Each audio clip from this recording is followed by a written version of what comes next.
Hello and welcome to session 4 of Brindlewood Bay. And unfortunately, yet another one of our mavens has vanished, this time from a migraine. So they are off the table. We are going to be continuing on with our current mystery, which is The Long Dark Tea Time of the Soul, as presented in one of the most recent Codex issues, written by David Morrison. And we set that up last time after we finished off our particular previous mystery, the Great Brindlewood Bay Bake Off. So let me say that my name is Lowell, pronouns he, him. This session is part of the Gauntlet gaming community. You can find out more about that at gauntlet-rpg.com. So last time we met Letitia Dawes. She's was a kind of hard-hitting journalist in her past. She had arrived in Brindlewood Bay to, I believe, meet with you, Bobby, right? Wasn't it connected with your background? Had known her in New York and elsewhere.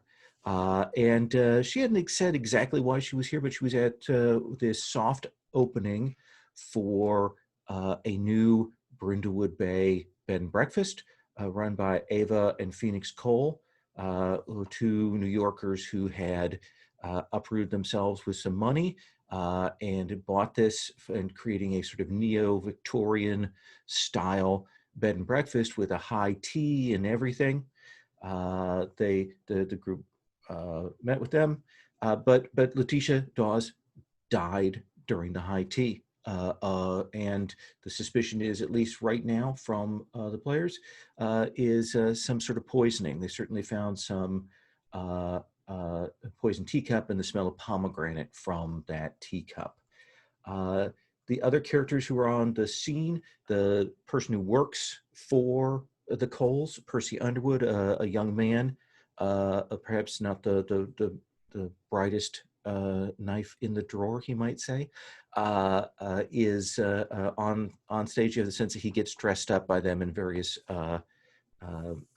Wuthering Heights style clothing for him to as he does his jobs. The other guests who were present at the bed and breakfast are Laura Sanchez, who is a podcaster who does actually true crime podcasts and who's had everybody sign a waiver. Mrs. Carfax, who is a aged woman who hasn't said very much during the course of this. Damien Swallow, who seems like a used car salesman, just in general passing. That's been the impression they've had of him, but not much beyond that. Shortly after, or like immediately after the poisoning, Abraham Stockton showed up. This area, this land and this house used to belong to the Stocktons, and he sold it. He lives just off the grounds in a small house there, and he does not seem overly fond of the Coles. You're not entirely sure what the story is behind that. It seems like Sheriff Dalrymple is up at Bangor at a convention. So right now the investigating officer is Deputy Britt Anderson, who seems to have a thing for Percy Underwood, but also the players saw one of the Coles pass an envelope to Deputy Anderson during the course of their investigations. The other pieces that have been put together, we've got a floating clue from Ruby, which sort of we'll leave off the table here, but we've got Letitia's notebook, which hints at a nameless subject, asks about questions, about meetings, about caves. Brindlewood seems to suggest something. There's also a burnt letter, which connects up with some information that the group has about Brindlewood Bay. Back in 2003, there was a strange occult meeting that occurred here. And to frame that up, that is in fact actually one of the History of Brindlewood Bay clues. That is a more meta clue than anything else, but can be brought in as needed. So we've got 3 clues on the table. The difficulty is a 7. Our void clue total is at 4 right now. Let me ask Bobby, did I leave anything off the table that I'm not mentioned? Anything that you think is crucial? I didn't hear anything. No. Okay. And Rose, what do you think? I think that was a very good summary of all events. Yes. Oh, we did find out that there were tunnels underneath. There were Yes. tunnels around. That was maybe the only thing from Roy, was it? Yeah. Yeah.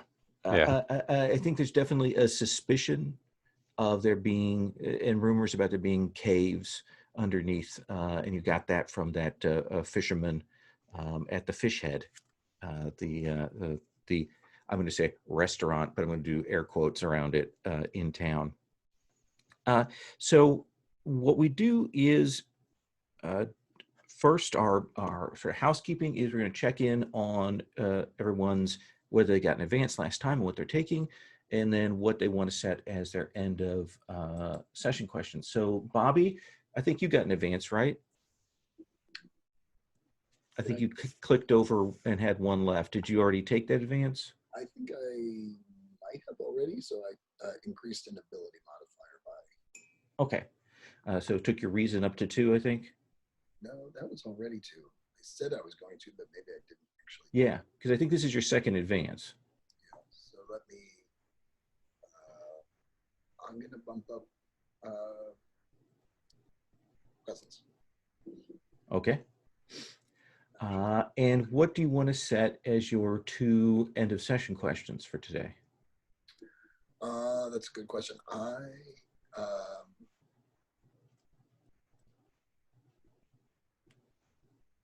going to try and share a memory of a late family member and share wisdom with a young person. I think Britt needs some counseling. So. Excellent. And then Rosemary, you got an advance last time as well, right? Yes, and I put that into presence. Okay, excellent. And then let me ask you what you want to set as your end of session questions. I would like to secretly undermine the authority of a local official. Or secretly, that's the thing, isn't it? Yeah, you know what? I'll secretly undermine the authority of a local official, and I will behave like a woman half my age. Okay. I think both of those seem appropriate given the situation you're in.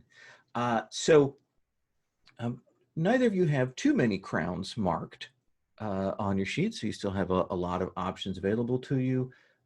Most of you still have, both of you still have a significant number of your cozy little place items available to you.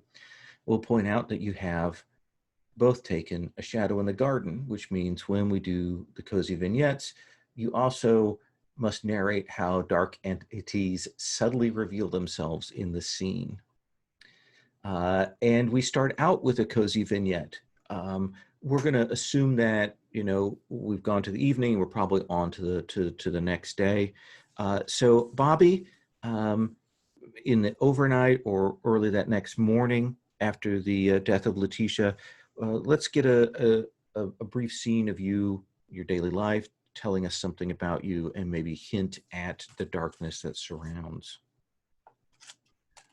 I think you're a little quiet, oddly enough. Oh, you know, I've had audio issues. Is this better? Yeah. And now we can't hear you at all.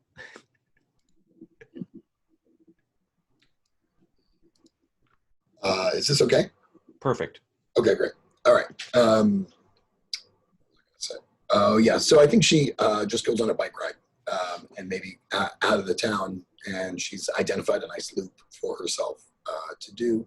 Maybe that takes her past some cliffs that we now know to have maybe entrances to caves.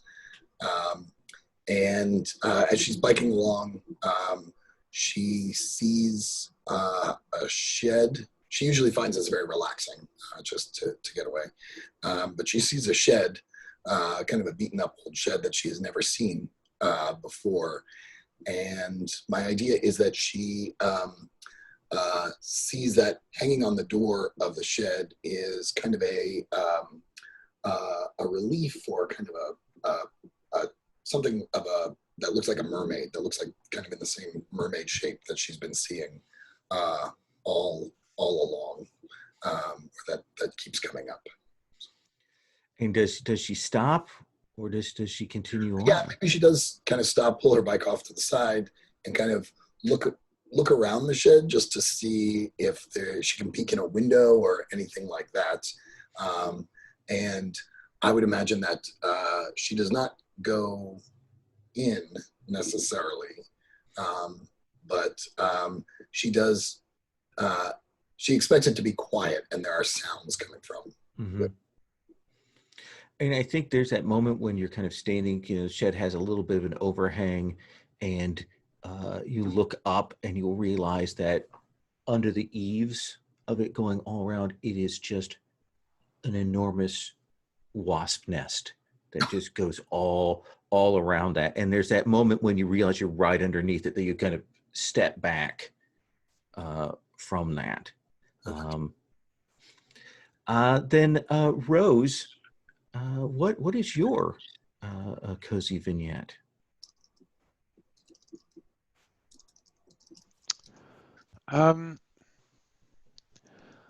I think it is taking Letitia for breakfast at the Book Nook, or whatever it was called. I forget.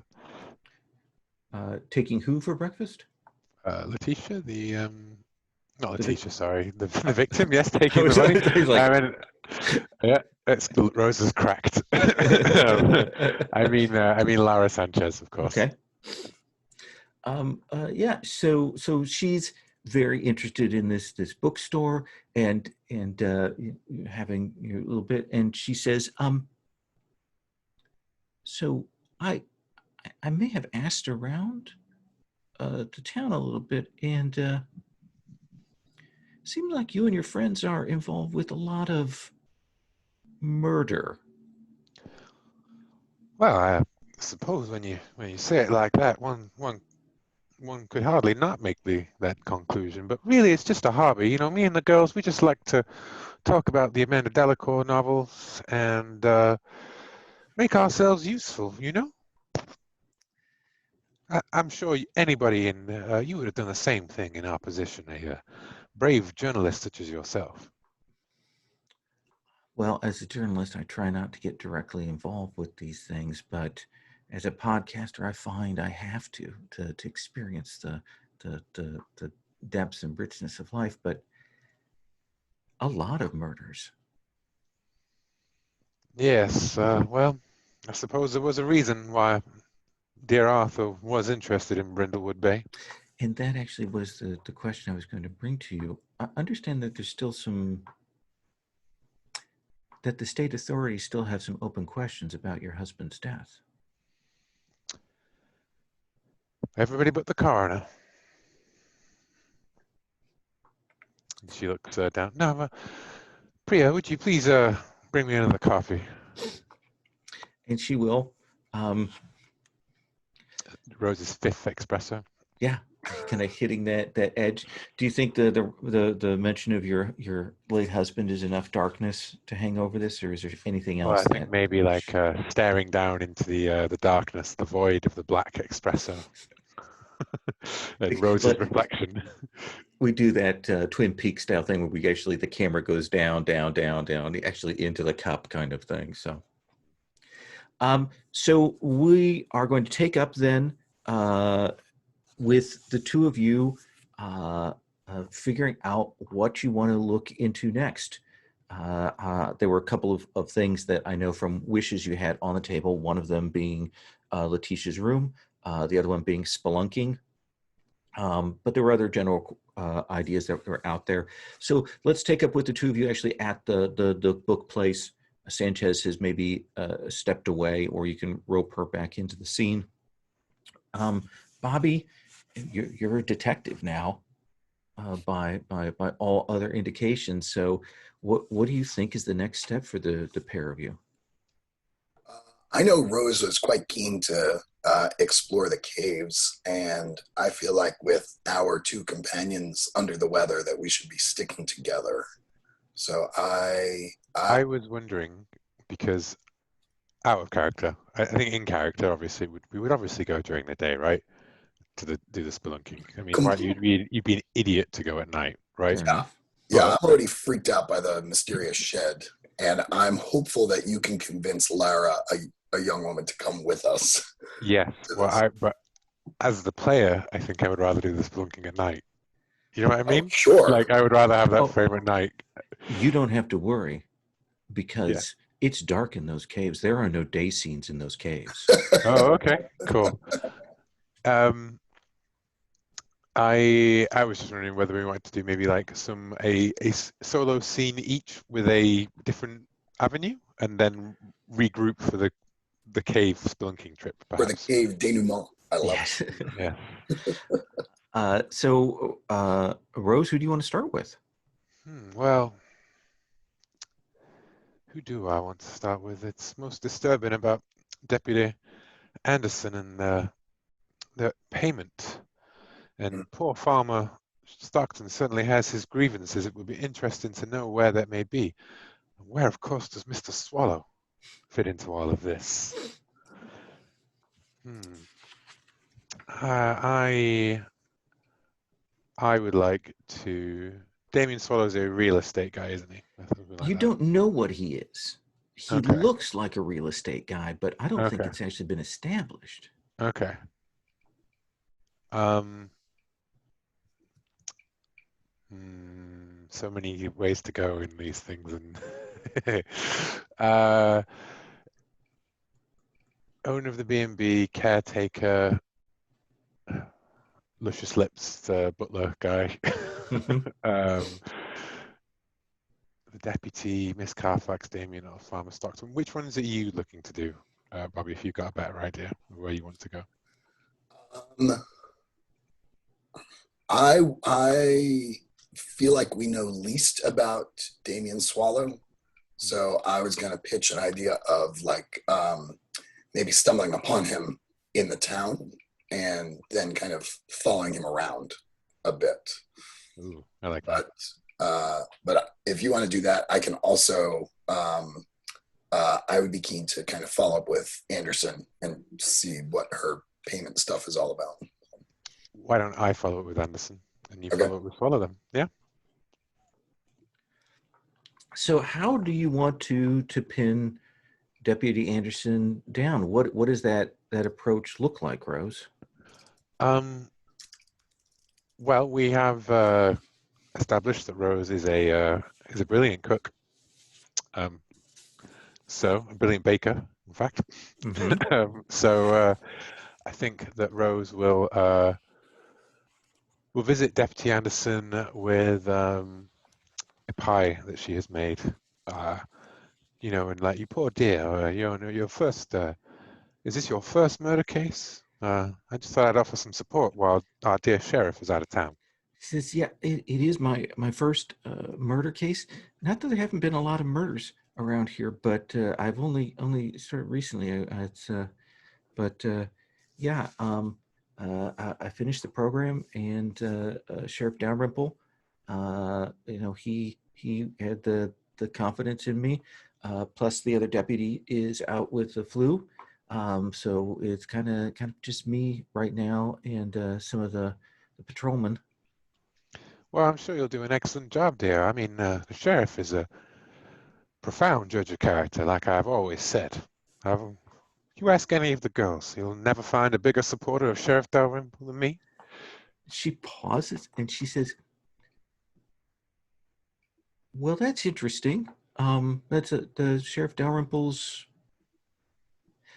shares the same assessment of you," she says, lying blatantly. Ah, yes. Well, bless his heart. uh, Now, it's so awful what happened to poor Miss Dawes. Has the coroner told you anything yet? They're supposed to get back to me today. Essentially, they had to have somebody drive up from from the city. We had, Dr. Jones look at it, but she could only give a preliminary. There's no sign of violence on the body, which I realized is not unusual because, of course, you saw no one hit her, so there was indications that there wouldn't be signs of violence. I see. Yes, of course. That had never crossed my mind. Huh. Well, I Well, suppose there's a I great. found that in police academy training. There's some notes we went over that. Indeed. Oh, I must pick your brain later. That could be something straight out of an Amanda Delacourt novel. That kind of cunning insight. Well, it's truly a shame, though, that the Cole's bed and breakfast has been marred by such a dark shadow.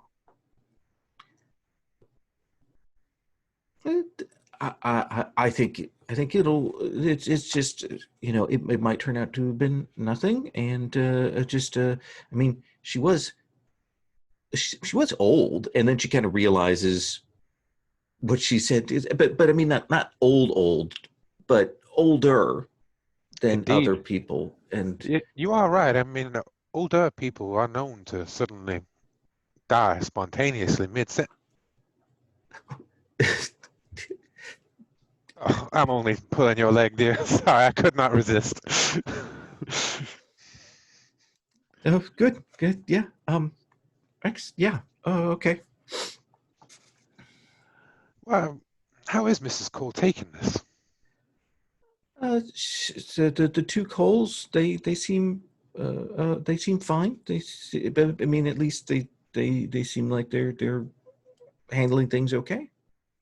Um, could there be perhaps a familiar looking, an envelope that would look familiar to those of us who've seen it on her Well, desk, I perhaps? think that's the meddling move at that point.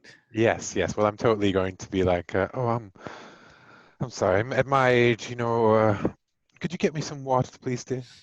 Okay. So let's have you. Well, what do you think is appropriate for this meddling you're doing here? I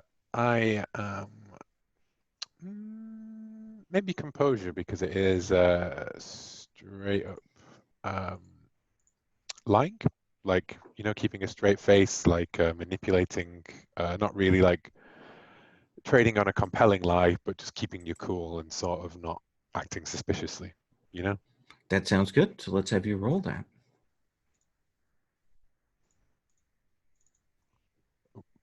I meant to throw in one of my things there. Maybe the office has a typewriter on there, and it reminds me Yeah, of Arthur's typewriter. Yeah. that seems fair. Okay, I'll roll with advantage, just because I want to go about acquiring more cozy items. Right. So I should use the ones I've got. Cool. That is a 10. That is a 10. And if I was to put on a crown, I would find a void clue as well, wouldn't I, in this situation? Yes, you would. Okay, so let's put on a crown of the Queen, and let's do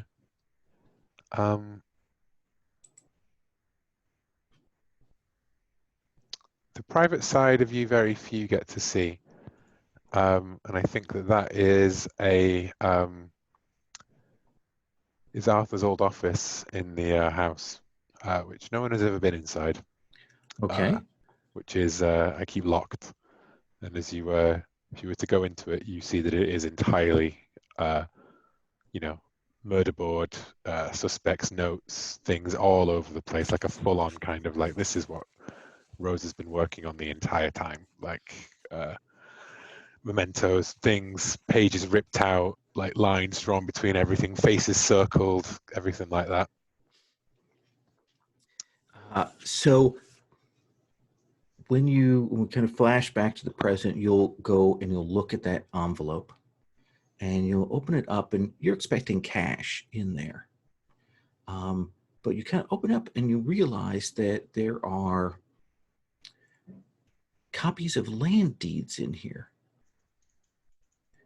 And you look and you're like, these actually shouldn't be out. These are like the circuit court recorder's copies of these deeds that aren't supposed to circulate. And they look like they're the areas all around Stockton Farm. Okay. I would like to do a day move Well, and steal this. Ooh, interesting. Okay, let's do that, and then we'll roll into the void clue as you do that. So, what do you want to roll that stealing with? It seems Again, I think that's another composure, really, isn't it? Like, I don't know. I haven't got the what those describe. Doesn't feel like a present composure is sensitivity. keeping calm. Vitality is sort of a physical ability. Mm-hmm. I guess sleight of hand would probably be like vitality, wouldn't it? Yeah. I suppose. In fact, I think that's most appropriate. Okay.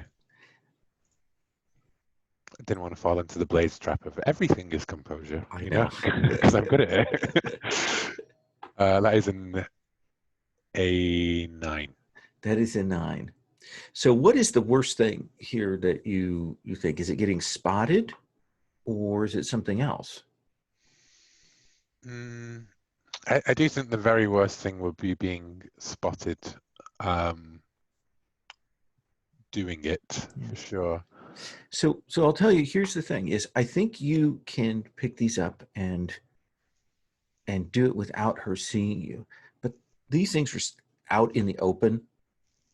So it won't take her very long after you leave to maybe put 2 and 2 together. She's not going to be able to catch you right now with it, but you will definitely put a suspicion in her mind. Are you willing to do that? Yes. Okay. Completely.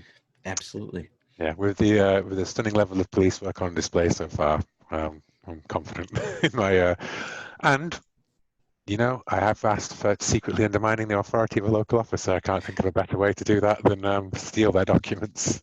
That does seem absolutely appropriate. And I think you'll head out as you walk back. You realize how cloudy it is today, how overcast it is. And a little bit of rain comes and kind of sweeps in from the sea, and you can smell that salt air. And it gets that kind of dark of the cloud over. And I think as you're walking, there is that moment when between some of these houses, because everyone's kind of run back inside when this rain has started up, so it's just you on the street.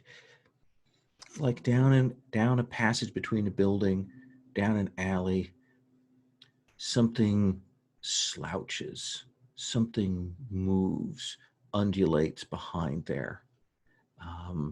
And if nothing else, it does remind you of that sort of the feel and the sound of that vision that you had of the boat, of that thing being drawn on. What would you do? I think Rose would freeze and then like grit herself and be walking towards this, you know, this alleyway with the slouching figure in it, and then perhaps as I come towards the head, there's like a sudden gust and storm kind of thing, and she has to stop and cover for a second, and then nothing, Yeah. and she's just stood in the alleyway like shaking. Yeah, the wind lashes you for a bit, and then you can move on. So let's come to Bobby then. Bobby, what's your approach here? I wanted to try and intercept Damien Swallow. My thought was that maybe he's in town trying to get a decent sandwich or something and is just hopelessly disappointed with our small town cuisine. Absolutely. So I kind of park my bike outside that cafe and sort of am pretending to service it, and kind of overhear him shouting about the quality of the sandwich. So I've got my WD-40 out, and I'm sort of trying to figure out how to service my bike when he comes out. So I'm going to sort of play a little bit of damsel in distress as well. This is this is gonna be the day move because he's gonna try and go past you. He is a person who cares very little. So let's play this and see what you get. What's the worst thing that could happen here? I guess the worst thing that could happen is that I kind of, even if he ignores me, I feel like I could follow him. But the worst thing that could happen is I kind of get in his way and he gets irritated with me. And then I sort of become, these kind of people are always looking for an enemy. So I become his enemy and he won't cooperate with me at all. Then let's have you roll the day move. Does this feel like composure or presence for you? That's probably presence. I ended up giving my point to composure, but let's roll with presence. Okay. Can I roll with advantage because of my WD-40? Absolutely. Fantastic. I'm gonna roll 3d6, and it looks like 9. A 9. So, I think he will come to help you, but you have to play it up maybe a little bit more than you wanted to. The helplessness, and you can decide to take this or not. I think you're going to get the embarrassed condition just because there are other people in town who are going to see you doing this. Maybe this is kind of unlike me. Yeah. I think of myself as an independent person. So. Maybe you even see Etienne talking with another older woman there, and right. they see you. This is just what I need. So I say to him, I've had this bike for years, and I've never serviced it myself, and so I don't really know where to put this oil. I don't know how to lubricate the bike correctly. Is this? No, I know cars. And I have a Segway. They're very close to similar. So he takes the WD-40 and he sprays it everywhere, but where it ought to be appropriate. In that way, as somebody who doesn't actually repair stuff, who WD-40, you just need a squirt. You don't need to lather it on like that. I'm sort of irritated. And I couldn't help but hear about your frustration with the sandwiches. Just so you know, for next time, my friends and I prefer the other cafe in town. I can't say that it is significantly better, but at least they know how to make a good Reuben in there. It's no offense. This is why I don't like going to these small towns. Oh no, I completely understand. Not my thing normally. I don't usually enjoy this. So yeah, if my children didn't live so close by, I would not be here either. We didn't get introduced at the B&B reception. And there is that moment where you see him kind of like finally focus in on you and realize that he has met you before. And he's like, Rosemary, wasn't it? That was my dear friend, and I can completely understand why you would get us confused, even though we don't look anything alike.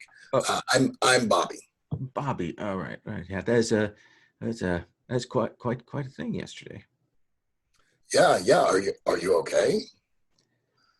Oh, I'm fine. Just hold on. Sorry, I got to take this. Hang on just one second. Kind of steps away. Yes. Okay. No, no, no, no, no, no. All right, bye, love you. And steps back to you.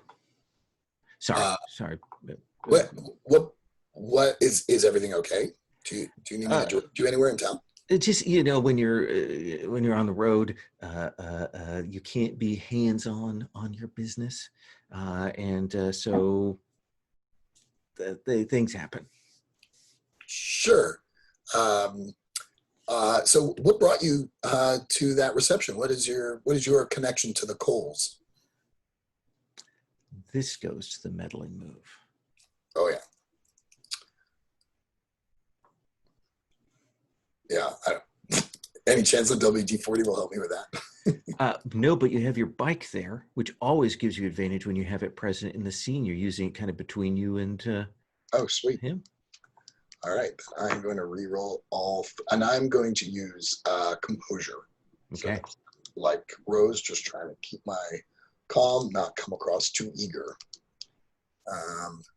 So I rolled a 12 plus 2 is a 14. Okay. So let me look at this here. He looks at you and he says,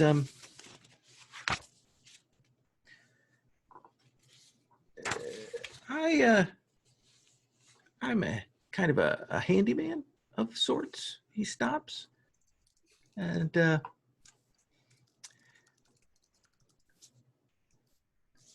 there were some people who had some issues with the Coles in New York. And they asked if I would, when they asked, I said they hired me, if I would check and see what was going on with them here in New York, or rather in Brindlewood Bay. Nothing concrete, but certainly there were some accusations made about them regarding embezzlement and certain other activities occurring in the New York area that, while their departure may have seemed voluntary, I don't think it was. They are not nice people. He says, trying to keep himself from saying too much more. Sure.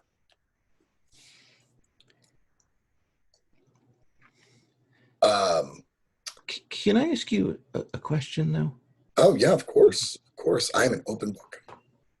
And he pauses. You see him pause, and he's clearly mulling this over. Like you get the sense that whatever he's talking about with the Coles, and this is your clue, is something pretty unpleasant. But he kind of switches gears, and you can tell he's thinking about something else. And he says, "Have you ever heard of the midwives of the fragrant void?"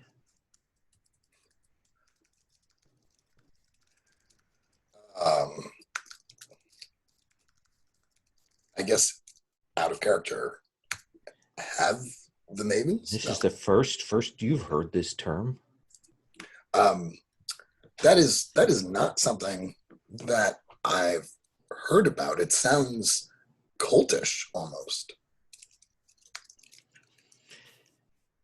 That was what I was thinking, and you can tell that like that kind of a gets under his skin because it's just all right. Well, look, I need to go grab myself a sandwich and head back. It was nice talking with you, Rosemary, and maybe I'll see you again. I have to get back to the B&B.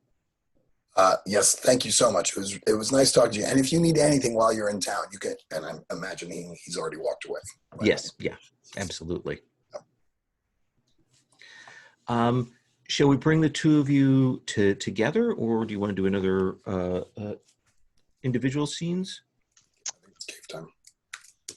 I think cave time or the only person I think that I would really maybe want to talk to would be Farmer Stockton, which could even lead us to a cave entrance, Yep.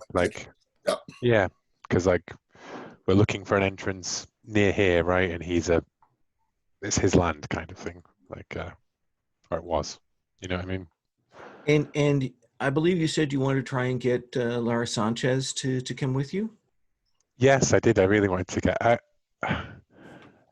What I want to do is at some point I want to have Lara Sanchez try an Amanda Delacour novel. Like after seeing all of it, you know, what her opinion is of this stuff. We see it. I think I see a lot of ourselves in her, basically. Yeah.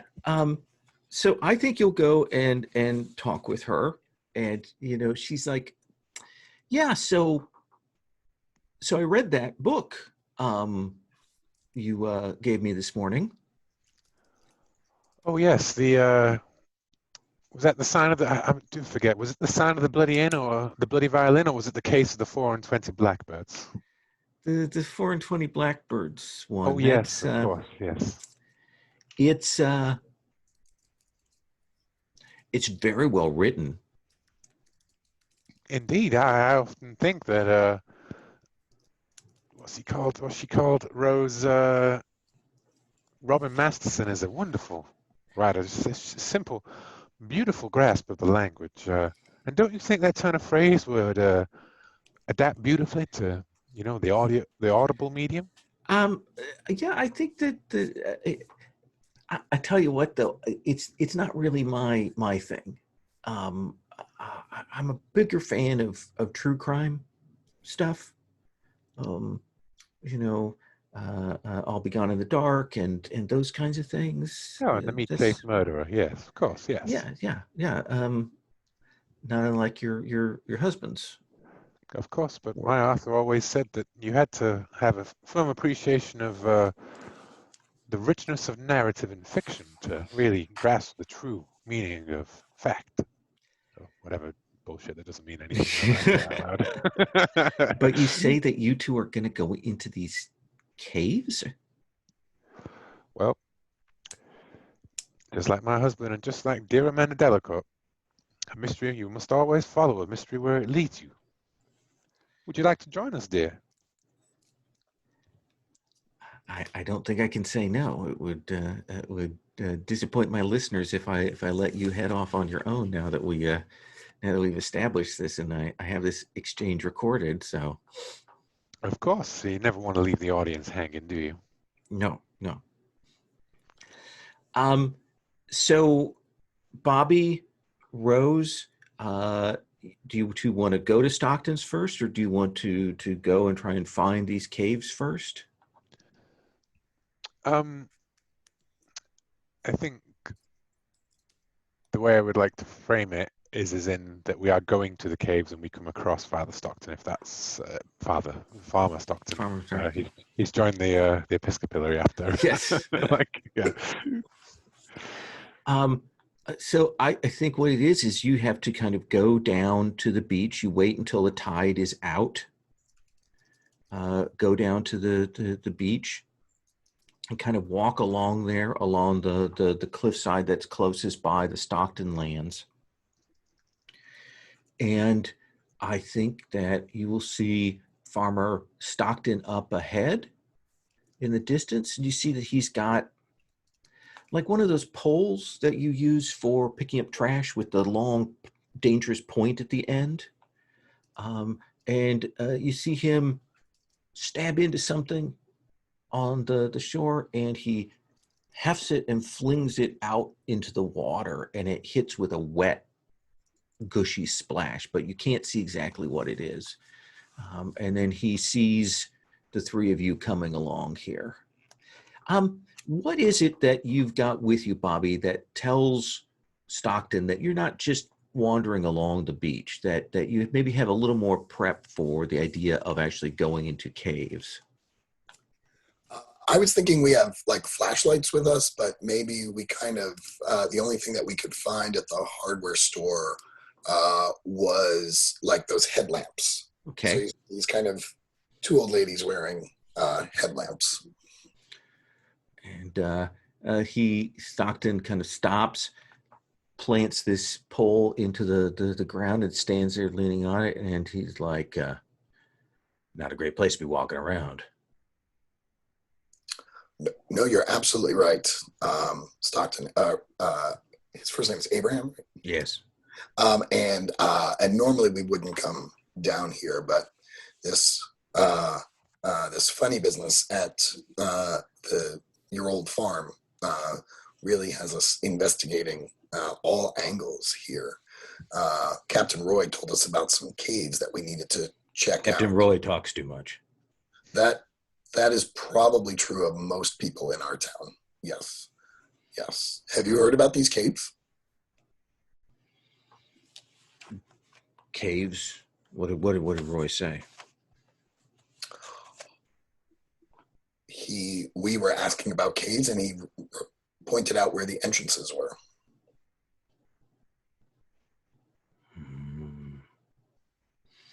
There are caves down here. I wouldn't get into them. I wouldn't walk them. Things come up, tide changes. You just don't know when it's going to do that. You don't know where you're going to get caught out down there. There's some slippery bits. You know, just not safe ground you're walking on here.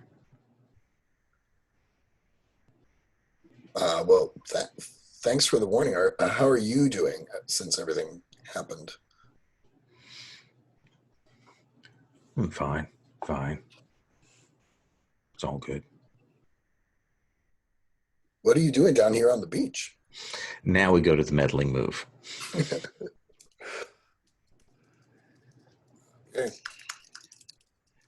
Do you want to use anything for advantage? I don't. You also still have the gold crown Yeah. outstanding too.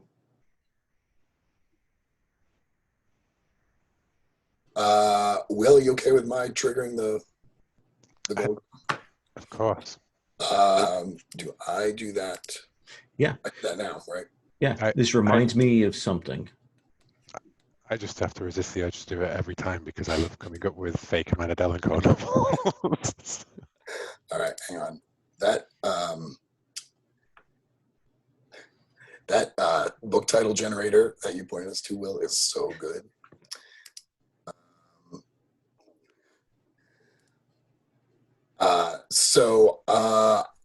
I say, you know what, Rose? This is a lot like the case of the filthy ferret when Amanda Delacourt had to deal with an underground infestation of ferrets, and so she had to go exploring those caves. Ah, yes, and with a trusted companion, Sawyer, I remember. Yes. Why wasn't he in every book? I do wish he would make another appearance. He was always my favorite of the supporting characters. Yeah, especially when he took his shirt off. That was just such a welcome shift in tone. And you can see Stockton's now gotten a little uncomfortable with this, and he's like, I'm just here cleaning things up off the beach. And so this automatically gives me a 12 on the meddling move. Is that how? Yeah. Okay, great. Yeah. And you see he gets like antsy, and he said, I gotta go. And, picks up the pole, draws it out, point kind of swings a little bit wildly. And then you see him marches along the beach there. But as he does so, I think your eye will be drawn, Bobby, to a glint in the rock, the facing there, and you kind of take a few steps forward, and you can see that there is a cave entrance, but it's the light and the way things are keep it quite concealed. It's like only from this angle that really gives you a sense that you could get into this cave. It's a kind of a tight entrance.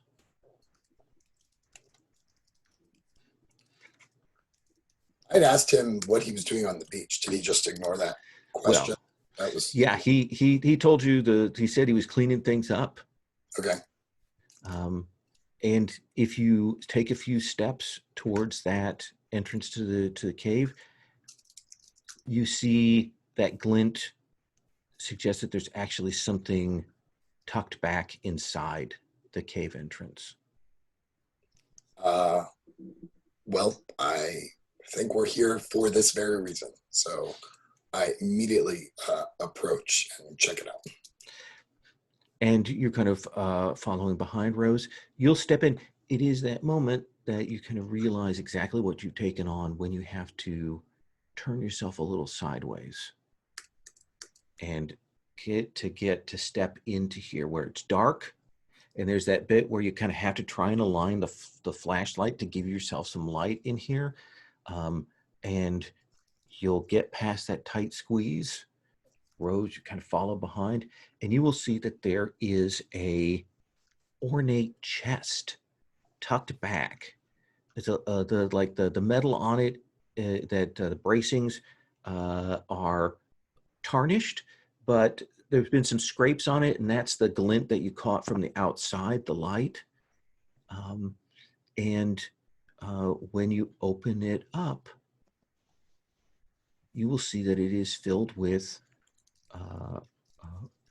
white smocks, white surplices. This is the term for the sort of the ceremonial white robes that you see here. And they seem in very good shape, like weather and water haven't gotten to them, like these are clearly kept up here. Does the tunnels go further in?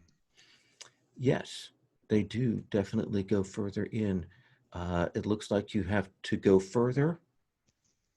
You have to walk through this stone arch, and you will see that above the stone arch, you will see that there is a carving of a mermaid.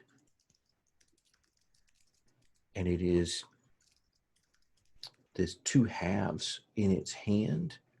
And it takes you a second to realize, because you think maybe it's holding something that's bleeding, and you realize that it's almost like it's torn a pomegranate in half and the seeds are spilling out. You see Rose reach out one hand and grasp Bobby's, like just for a second, and squeeze very tight. And she breathes in. Well, I can honestly say this is not what I expected to find in the tunnels. It's okay, Rose. We've seen stranger stuff, but I have to admit, this does feel like we're getting somewhere now. It's a bit like something out of a dream. Lara, are you oh, I'm sorry, it's an audio visual medium, isn't it? Yes. Are you do you take pictures or something? You must have something like that on your phone. Oh, yeah, hang on. And she'll get her phone out with the flash on it, and she'll step up and take the flash of that. You see her stop and hang on, takes another flash, stops, takes another flash. She goes, the lighting in here is really bad. It's really hard to get a shot of this that's particularly legible. I mean, I love how creepy that is, for sure. So let's have it. So the void clue is these caves and their connection. The standard clue is the chest with the robes in it. This seems like a good place to take a 5-minute break, and then we'll continue on with the caves. Great. Okay.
Surplices is a word I had to look up. I had not heard that term before when I read the adventure. Neither had I, to be honest. When you said it, I was like, what? I thought you meant like like kitchen staff clothing. Mm-hmm.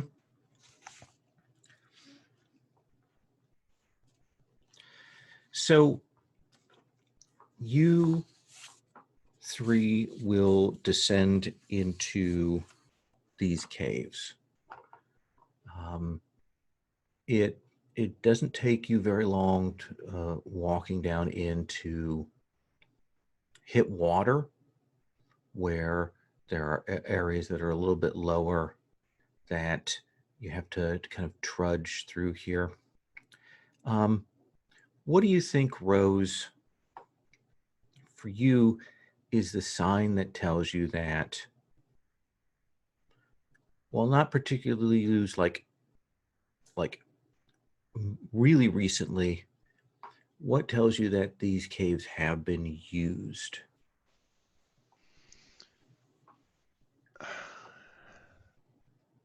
So there's like, rock debris and sand and things like that's all been sort of like across these paths, like across the floor, like you can see in the picture behind you, in fact. Mm-hmm.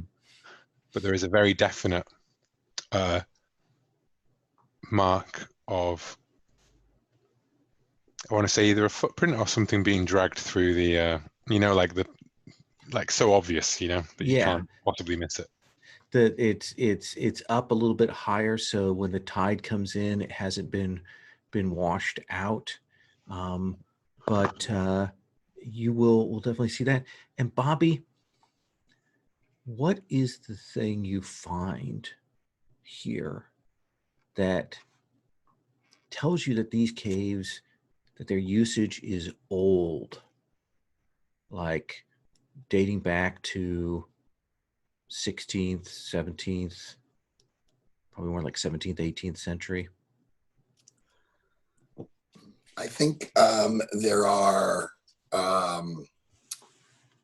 human-made things throughout, sort of where at different times they've built stuff to kind of shore up the cave or create more space to get through the cave.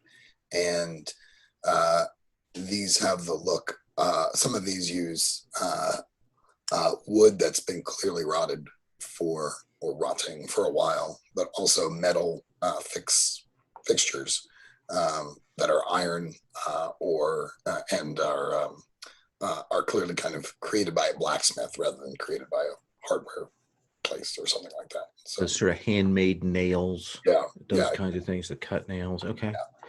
Yeah. So you will get a ways in, and you will hit a point where to continue forward is going to require a little bit of going into the water. It looks like you kind of look, and there's a passage that continues on, and you'll be up maybe to your midsection in the water, you guess.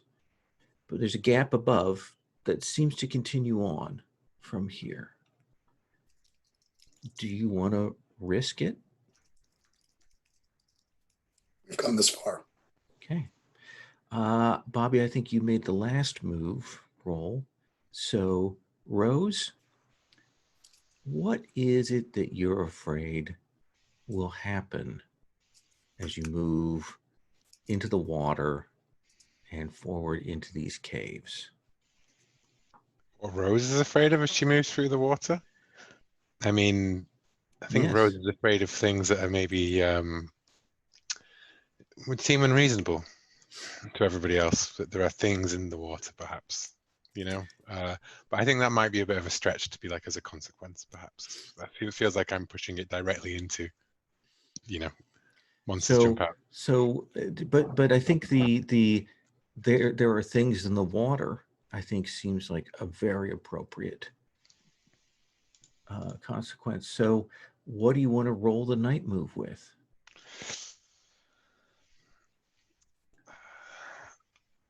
I feel like this is either vitality or composure. Composure in terms of like being careful, you Yeah. know, like being through this dangerous, precarious situation. Let's have you roll with composure.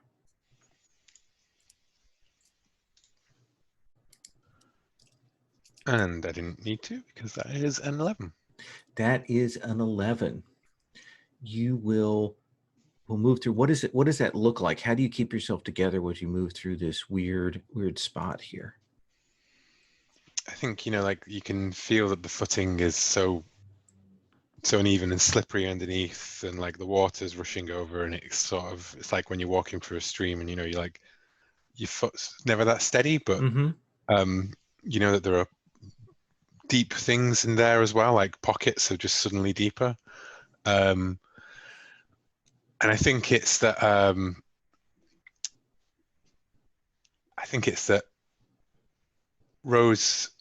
Lara actually feels like screams and says, "Something pushed my leg," and staggers backwards, bumping into Rose, nearly sending them both back. And she just grabs hold of her and like holds her straight. And imagine she's got her recorder and her phone up above her head. She's using the phone light to kind of guide. So there's that weird moment where the light goes all over the place. But you will push through further into a larger, like, caves, smuggling caves that are underneath here. Could I add a little bit more flavor to that one, maybe? Of Please. like, as she sort of like grabs onto Rose and she's like, "Something's in there," and Rose is like, "No, no, darling, it's just a trick of the mind," as she looks and sees something move under the water. You Yeah, know, a ripple. yeah, like no need to panic, and just like lying through her teeth. You know. So you will both, along with Lara, step out, and she's like, "What is going on? These is this underneath the bed and breakfast?" I'm not sure, but what do you think, Bobby? I guess we could be. Bobby says, I say, yeah, it feels like we were heading in that direction. And I've been counting our steps, and it feels like we've come, maybe an eighth of a tenth or an eighth of a mile. So that's definitely in the right place. There are definitely some chambers around in here, and I assume you want to search these to see if you can find anything, Bobby? Yeah, I don't have the same anxiety about water that Rose does. So I am definitely kind of peeking my head in each of the chambers. I don't want to be alone, though, so I don't sort of venture all the way in. Fair enough. Let's have you roll the meddling move. Great. What do you want to roll that with? Is this reason? Yeah. Yeah. I mean, her curiosity is just beyond piqued now. So I rolled a 7 plus 2 is a 9. And I think I'm going to spend a Crown of the Void. Okay. So the chariot reduces my reason by 1, and my sense increases my sensitivity by 1. Is that what you want to do? Yeah, we're in the final throes here. Okay. Is it possible that my sensitivity started out as -1, or was that an error of some sort? Everyone's sensitivity starts out at -1. Yep. Okay. I took one of my pluses as a sensitivity. All right. So what is it that what is the sort of the feeling that tells you that this is a bad place to be? Like that is it something you see? Is it just a feeling? What is it that gets to you? I think it's I think There's a sound, and I think it reminds me of the sound that I heard in the shed, and I think it's just completely out of place here. You would expect to hear water or dripping, even the echoes of our footsteps and our voices, and I don't know what the sound is, but it just doesn't fit with where we are. And I think you will kind of suddenly hear this crack under your foot, and you'll look down. You get the sense that maybe things were stored down here at some point. It's hard to tell. There's the marks and such are hard to tell, but you realize that you stepped on a old picture frame, and you cracked the glass. The frame itself is kind of broken. It's old and kind of mildewed, and we'll kind of bend down and look at it and pick it up, and you will see a picture of a woman, and it's clearly old picture, and she's standing on the prow of a boat, kind of facing the camera, and she's got some version of the white robes, but a little bit different. And you can see that she has two dark shapes. The lighting in it is bad, so you can't tell what exactly they are. Could be a pomegranate, could be a human heart. You're not sure. But I think the thing that will draw your attention when you look is you kind of narrow your eyes, and we'll probably get an overlay for just a moment as you realize this is a very young photo of Mrs. Carfax.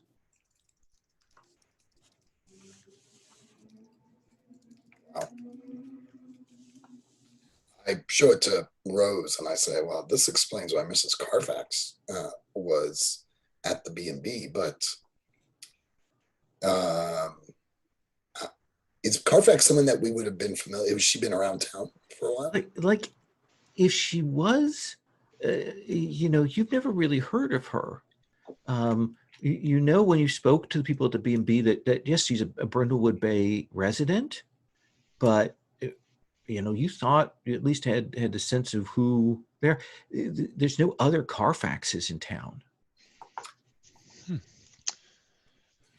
Oh, I suppose the poor dear doesn't have any hobbies. Well, except all this, maybe. I wonder if you think this is connected to whatever poor Letitia stumbled onto. It would have to be. Is there any way for me to take the photo with me? Absolutely. Yeah. You can pull it out of the what's left of the frame there. You can put it in your pocket. It's probably one of these like about that big, so you can keep it there. Remember how you used to get photographs with that nice heavy stock print paper? It's like that. And Laura's like, this is all very interesting, but not a lot of good audio in here. She's been kind of muttering and talking very quietly into a recorder as we enter into the cave. There's a deathly silence. Oh, I'm sorry. Let us do something. Bobby, what is it you have found there? She's like, okay, you don't have to ham that up. My word, Mrs. Carfax, is she some kind of immortal vampire spreading across Brindlewood Bay? Does that work now, dear? Lick turns the recorder off. Thank you. No need for that. And that's what you will find down here. There are definitely these caves underneath. You have a sense they may stretch further, but you're at that point where going too much past this, there are twists and turns you're not sure about getting back. Can I add another complication into it, perhaps? Sure. Laura's watch beeps. And she says, "Oh, I set a reminder for the tide." We should maybe we should go back. Well, yes, I fear with you slowing us down, we would never make it out in time. She grits her teeth. All right. Oh, you must indulge me, Laura. I say, if we had known you were going to be so jumpy, we never would have brought you with us. Well, she says, she's a true crime author. She was about to say, I haven't been around as many murders as you, but then she kind of stops herself because that's kind of a giveaway. And she presses forward. Because Rose made the last night move roll, I think, Bobby, I have to have you make the night move roll for actually getting out of here. I think this becomes more vitality than anything else. Yep, that's fair. And there's definitely a feeling of anxiety, so we're trying to move along further. I am afraid of getting trapped in here by the tide. Okay. So, I think my vitality is 0. Is there a way you could use some of your the things here, the plumber's wrench? I mean, because I've been framing mine as more like kind of evokes something in me that reminds me of that sort of thing, you know? I mean, the mermaid brooch sticks out as a thing. Yeah. You want to draw on the power of the mermaid? I think she's been wearing it more because it sort of has been triggering conversations.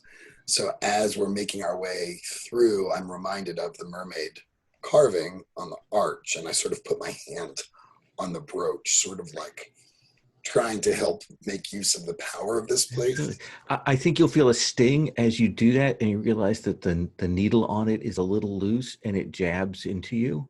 Nice. So I'm going to roll with advantage. There.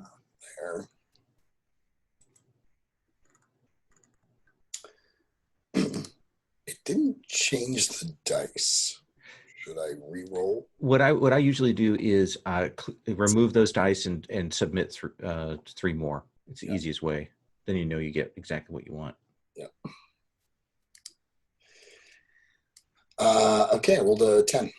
Rolled a 10. So how close do the 3 of you cut it? I feel like we've been, it's getting harder and harder for us to push through the water as it's coming through.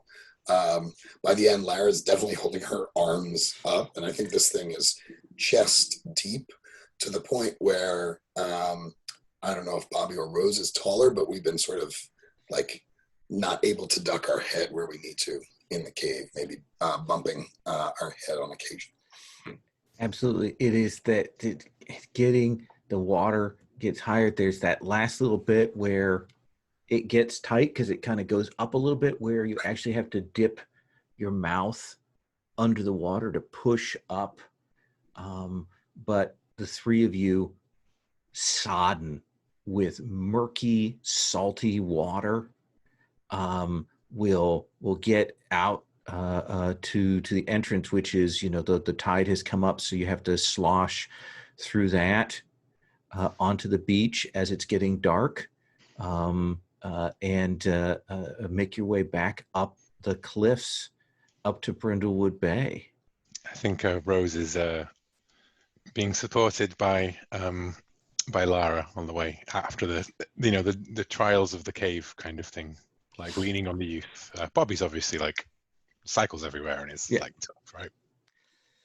Yeah, the 2 of you are a little more out of shape, but you will get up and get back to town. I think there'll be that moment when like one of the locals will sort of, oh hey, and then kind of look and see how wet and bedraggled the 3 of you look. It's just like, well, evening to you then, and heads off. I also feel like we may go past Farmer Stockton, who sort of gives us a "I told you so" kind of look. So. Yeah, he definitely when he sees you kind of come up from the cliff on the thing, and he looks very unhappy. He watches you and then strides away. So Rose, Bobby, I assume you get changed before you go anywhere, but where would you meet up to discuss what your next step is? Back at the bed and breakfast? At the coffee shop? I wonder if Lara Sanchez is now an enthusiastic participant. Like, we've shown her some real action. We've made some real progress here.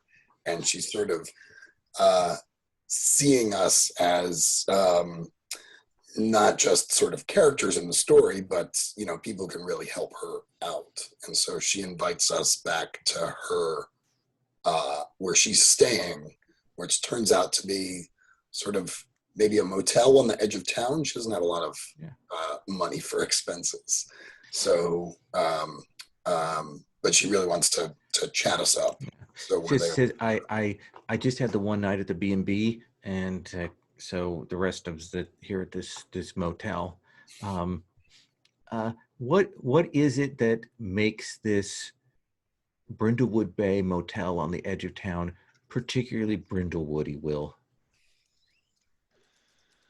It is a billboard of a smiling like fisherman, you know, like stay at Brindlewood Bay kind of thing, but it is all very tattered and like peeling over time. And the color of that fisherman's face is like now deathly pale. It's weird how like his jacket and these other things haven't faded with the same amount of way. Yeah. Like, yeah. Are those eyes like red now? It's weird how that's happened, you know? And Laura has changed. You know, you're seated around like that little motel, like there's a tiny table and two tiny chairs, the plastic cups that are wrapped up, and she's got some notes spread out on the bed, and she's like, so what's next? What do we do next? Well, I The wonder three if of us began to plan. Well, I do wonder if maybe we may be time to see what the Coles make of the entire situation. And do they know me? I feel like I do not dare approach Miss Carfax without knowing a bit more about the situation. But it's hard for me to see how this would... Who was Letitia killed to hide the secret beneath the house? Or was it something to do with Stockton's sale to the Coles?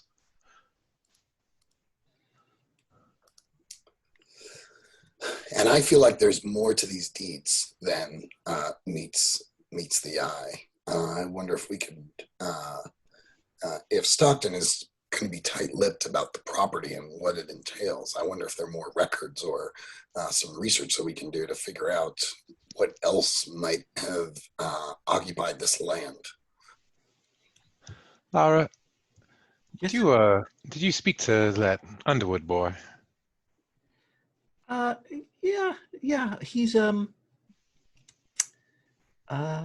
little thick. Well, the best kind. Wait, what? For information, my dear. Oh, yes, okay. Just a little bit. I mean, I could talk to him again. I was wondering, if you do not know that you have a secret to keep, then you may let it slip. And Mr. Underwood strikes me as someone who may see a great many things that he does not understand the significance of. And look over at Bobby. As charming as my friend here is, and as beautiful as I am, perhaps your youth may serve you well, Mr. Underwood.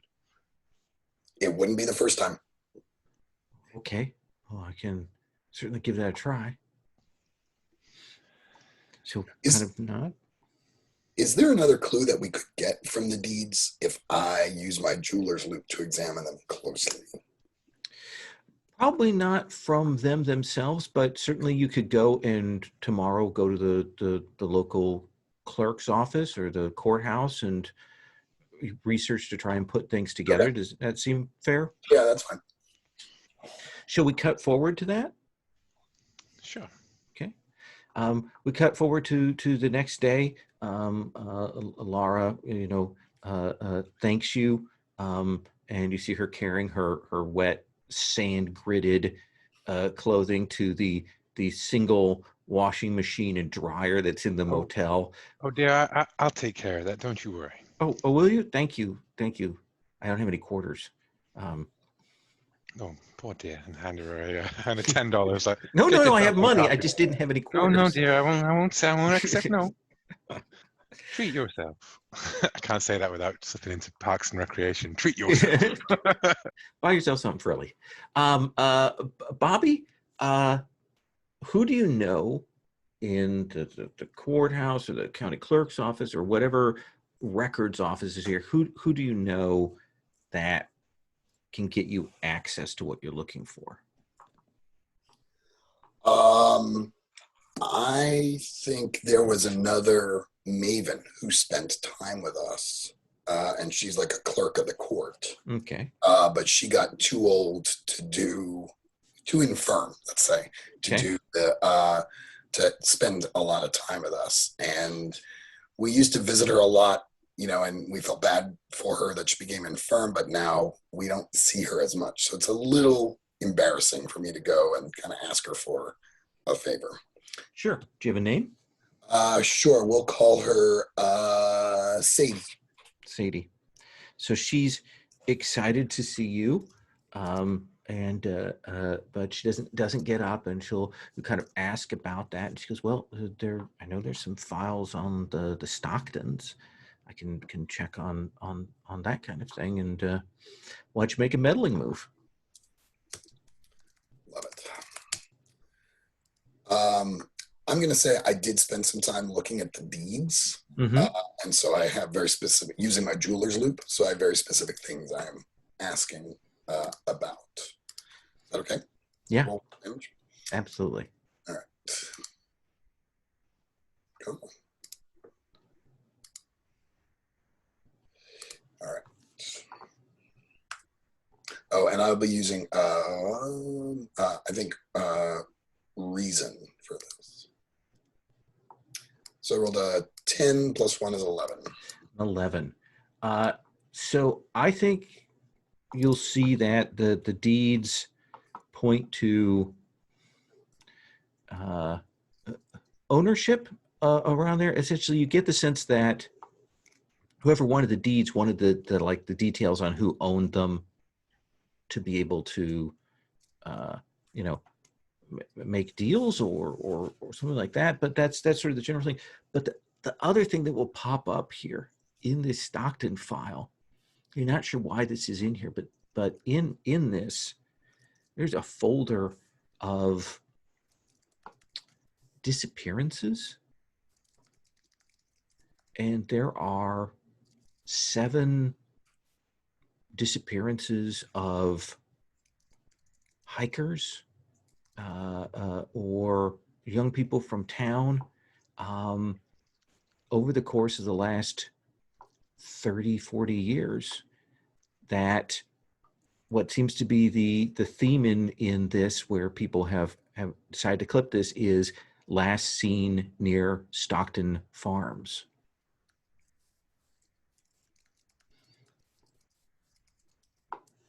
What was do we have a sense of what the most recent one of these?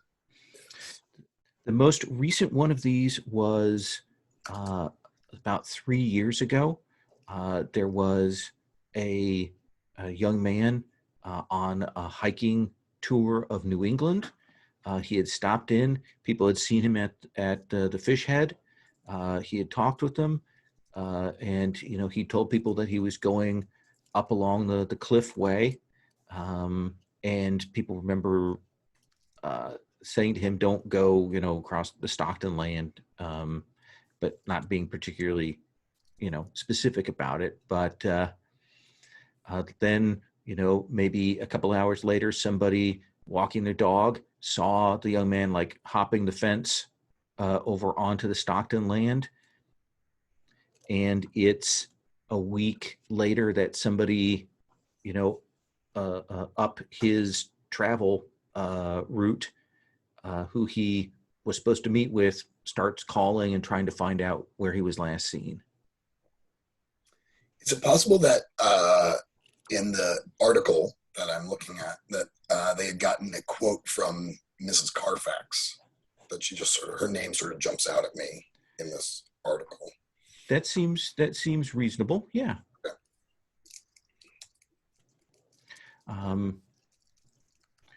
I think you have the sense that they ask her because she lives around that area, but it's very unspecific. Does that seem like a fair? Yeah, they were sort of trying to get some kind of color for the article. Yeah. She just happened to be there. No, I didn't see that young man. Right. So Rose, while that research is going on, getting the clue of the history of disappearances at Stockton Farm, what are you up to?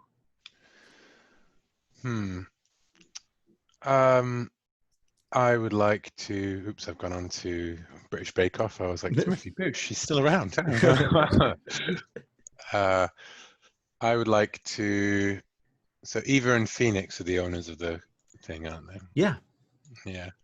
And we know that they were involved in some sort of shady deals back in town. I would like to.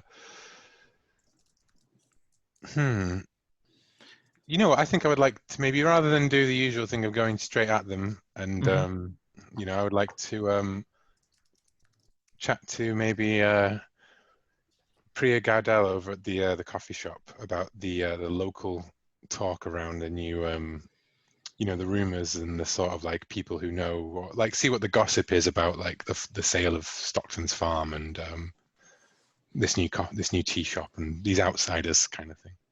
Yeah, let's have you make a meddling move for this. We'll kind of frame you up. You're kind of talking to her.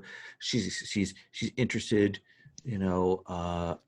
She saw that Lars. She's a podcaster. Oh, very cool. Oh yes. There was this one thing, what was it called? Cornflake or cereal? That was it. Yes, she does something like that. Yeah, cereal. So yes, yeah. Oh yeah, I listened to all that stuff. I actually was working on a podcast, a Brindlewood Bay podcast, but I kept my co people kept flaking out on me. I bought a new mic and everything. Well, I mean, if you're ever interested, darling, do ask me or Bobby. We would love to be part of your show. Ooh, I could do a Brindlewood Bay true crime podcast. Maybe I could talk to Laura and she'd give me some advice on that. Indeed, and she is single. Interesting. Let's have you make that meddling move. That is I'll go with presence. Sounds good. The thing is a 9. Is a 9. So on a meddling move. So I think that there is. I'm so tempted to put on a crown just to get another forge clue. Yeah, should I do it? A 9 would take you up to a 10 plus. Or it'd be a 10 plus. It wouldn't give me anything extra. No, never mind. So, kind of talking, and she'll say, "Well, you know about Farmer Stockton's rudeness." No. About his wife and daughters? Oh, no, I'm afraid I do not. So, Stockton was married, and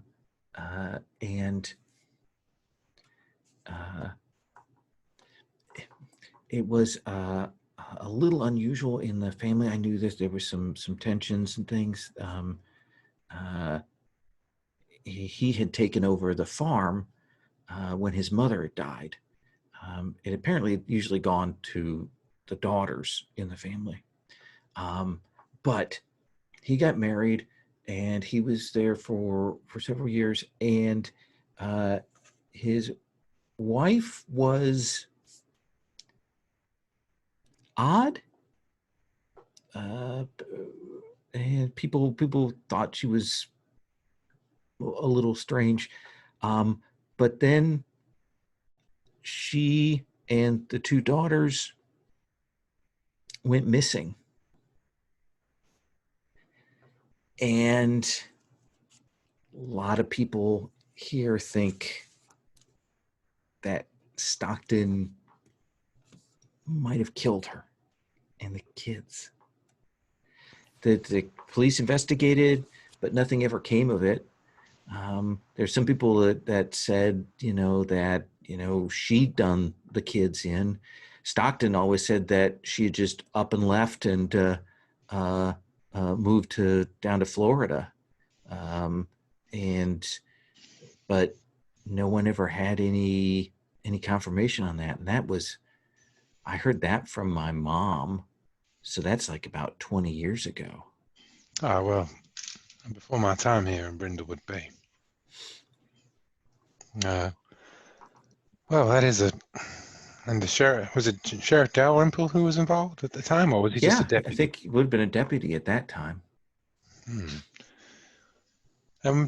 Does Farmer Stockton seems most displeased about selling his property? Well, it's my understanding that it just hasn't done well, and the land was worth a lot more than it was for farming. And I suppose after he lost his wife, well, they weren't there anymore. There's always a deeper truth here in Brindlewood Bay, isn't there?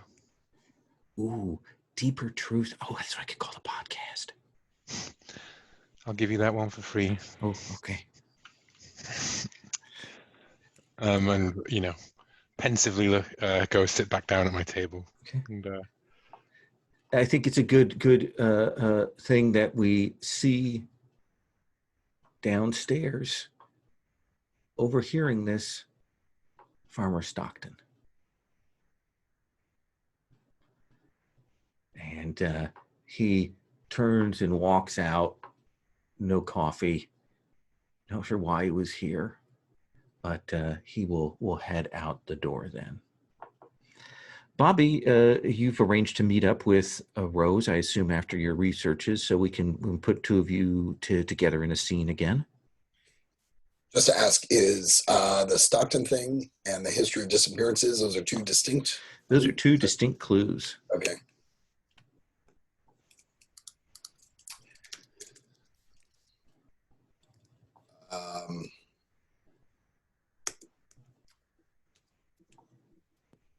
I say to Rose, I'm really eager to talk to Carfax, but I think the timing is probably not right. But maybe I'll follow up with the Coles is overdue. Are we really so scared of that old crone?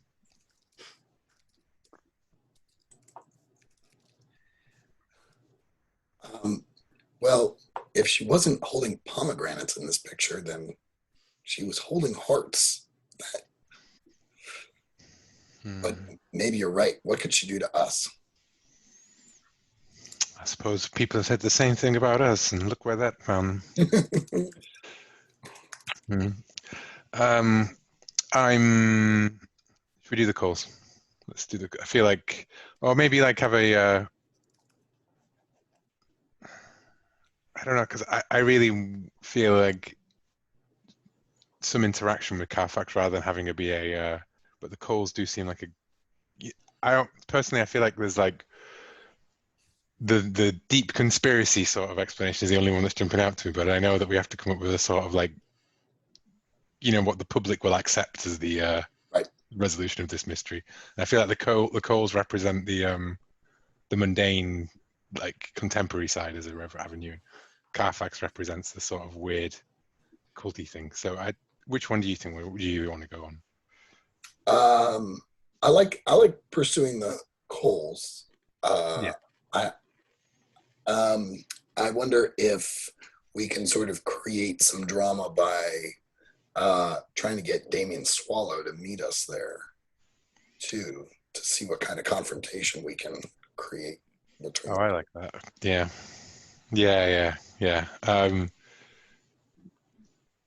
How do we get Damien Swallow there and the coals there?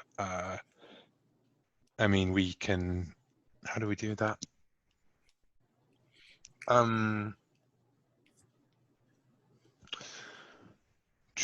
Damien Swallow's always on his phone. He's always busy. He's always business things like. Maybe I can say that I uncovered some more information about the coals, and can he meet me at the B&B? Yeah. That seems fair. Let's have you make a day move for that. Oh wow. Okay. I think to push to get this key person in place for you. Yes. I will be. I will try and intercept him in town rather than call him. Sure. I will be on my trusty bike, so he recognizes me. What do you want to roll this with? Oh, that is a good question. I think fictionally presence makes the most sense. I rolled a 7. So I think you can do this and make that arrangements. However, I do think that word is going to get back to the Coles That we're on our way. that you're on your way. Does that seem fair? Sure. Okay. So we cut back to the B&B, to the house. They've got the high tea set up again. The police have let them go ahead and operate without any problem. Underwood is outside, raking leaves, doing the yard work there. Eva and Phoenix are setting up, and Mrs. Carfax is planted in the corner where she was yesterday, tea by her. And Ava Cole comes. It was Roberta. Bobby? Yeah, that's me. It's nice to see you again. We've been, Letitia was such a good friend of mine, and Yes. we couldn't help but try and uncover some of the mystery surrounding her death. So Rose and I just wanted to follow up with you and just see how things were going here. Mystery. I'm certain that the coroner will tell you that it was either a food allergy or some sort of health issue. But come and sit down. Tea? I'll pass on the tea today. And you, Miss Rose? I drink coffee, please. Oh, absolutely. And she will head off, being very polite. And after a few minutes, you will see Damien Swallow comes in, and he comes over to your table. Ladies. Mr. Swallow, thank you for joining us here. Have you been able to make any progress in your work? This or that. This or that.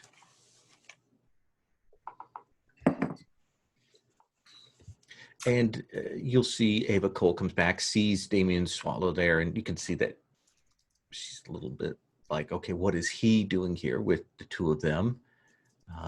She'll set down the coffee for you, and she said, Mr. Swallow, what can I get you?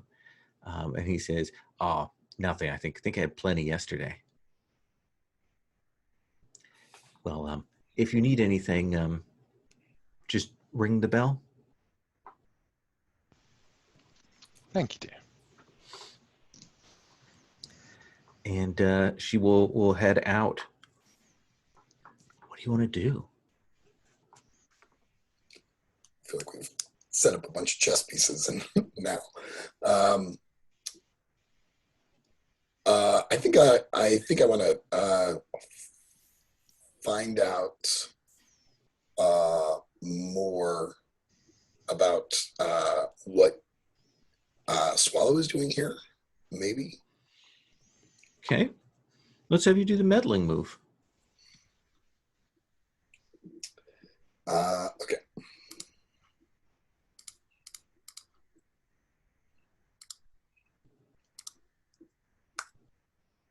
Oh, I don't know that I have anything that I can use to my advantage. So I did roll an 8. Sorry, I should have chosen. I'm going to use composure Okay. for this. So that's a 10. That is a 10. How much do you know about cults? He's asking me. Yeah. I say just a little bit that we have encountered here at Brindlewood Bay. It seems like, every once in a while a mystery leads us down that road. I personally have never been in a cult. My husband, Arthur, once investigated a cult.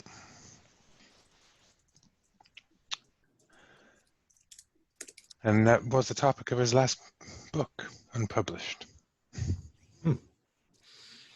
He reaches in his pocket and he pulls out some pages of printouts, and he'll pass this over to you. He says, these are interviews, excerpts from a volume, testimonies from some young people in New York who got mixed up in a cult there that involved ritualistic abuse. Some dark shit. The thing that you may note if you decide you want to flip through this is a pair of women ringleaders for this.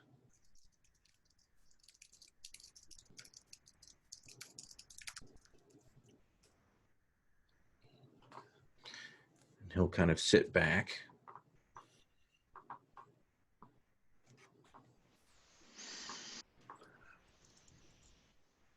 I say, Rose, I'm going to try something, and I hope it doesn't get us into any more trouble than we've ever been in. And I ring the bell for Eva.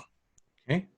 And when she returns, I make it a point of highlighting or showing my, in fact, maybe I'll ask her about the mermaid brooch and see if she's seen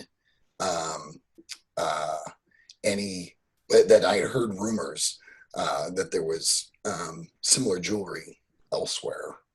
And I wonder if she had come across any in her travels, casually like one does. Like one does. I think this is the day move. Okay. You're out in the open, really can't overreact to this too much. I'm not terribly afraid of anything other than, I think the thing that I'm most afraid of is that I don't know, that we will that this is a dead end, I guess. Yeah, I think that is fair. We can play with that. Let's see what you roll. With the brooch, that gives me advantage. Oy. So that's 6. I was using composure again. That's 8.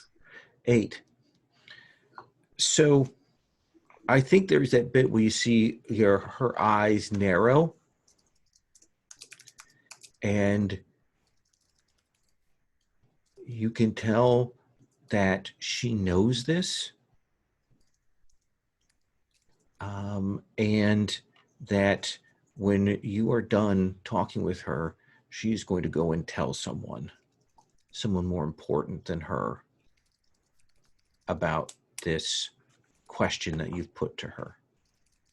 Are you willing to let that happen? Oh, yes. Okay. So she does think, she's like, no, not a design I'm familiar with. And she will step out. And you're probably a little surprised when, rather than Ava returning back to conduct the rest of the tea, it is Phoenix. Rose, what do you think?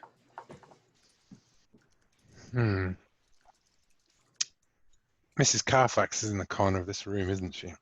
She is. I'd like to have to see if any of this conversation, which her old ears sharper than you'd think. Is there any kind of especially with the mermaid brooch and so forth? Like, does any of this conversation ring any bells with her? Like, is there any sort of outward sign of her being more than just an old woman in a corner? Well, I think you can tell that she probably hears more than you would give her credit for, and it's probably that slight smile that she gets on her face when the mermaid thing is mentioned, and then she kind of goes back to her same sort of lack of affect, sitting there with her tea next to her, cooling. But yeah, she does. There's a reaction, but it's very controlled.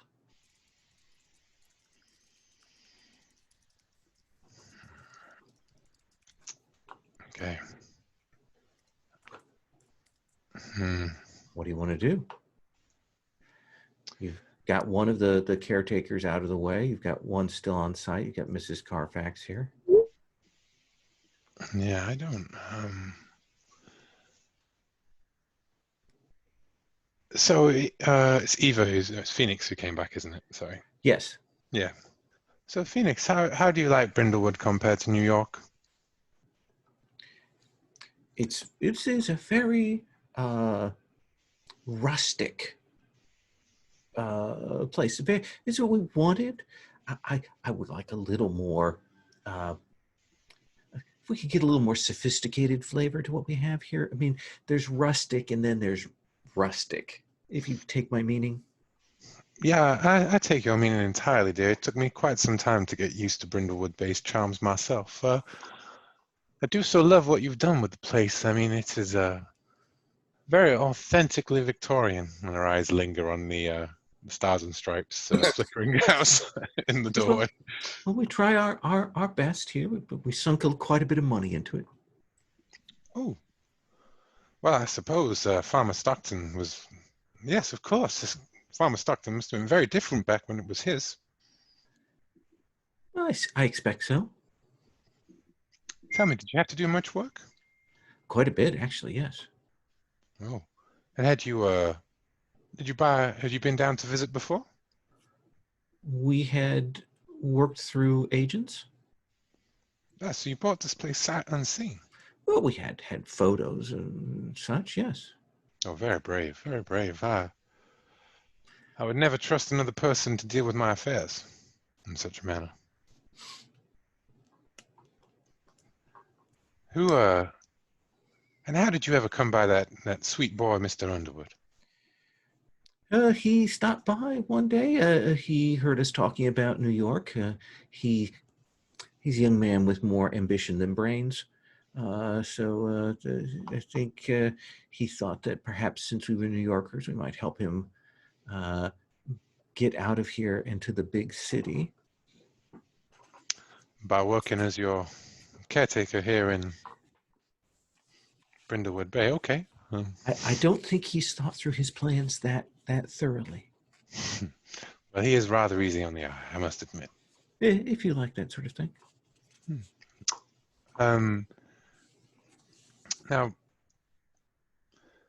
I hope you'll apologize for for being so forthright, but I couldn't help but notice that Mr. Stockton did seem most upset the other day on poor Letitia's death. Whatever was that about? I certainly wouldn't know. Hmm. And I'll lean in and I'll say, it's okay. I mean, Deputy Anderson was telling me something rather interesting. Let's have that meddling move. Yeah. Hmm. Would having stole it, it wouldn't be a cozy little place thing, would it? The file. It's not I don't cozy think so. No. Okay. I will use presence again because I am essentially like doing the thing where you let on that you know a little bit of a secret to get them Right. to say more about the secret. 7. That is a 7. Let me look at this. I assume you don't want to push up, so No, I'm fine with the whatever complication there would be on the.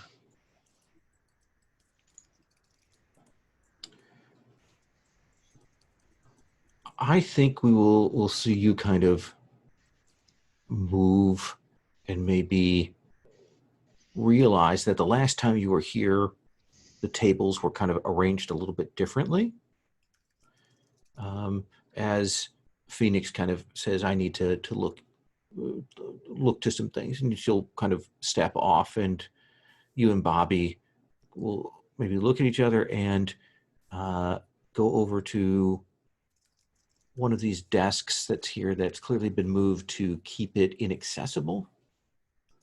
And when you kind of move it aside, you'll see that there are some papers in the drawer there. What do these papers? I will take them and quickly, Bobby, help me push these back. And I assume Mr. Smallwood has left. This perhaps Underwood, yes. Underwood, Yes. sorry, yes. And I suppose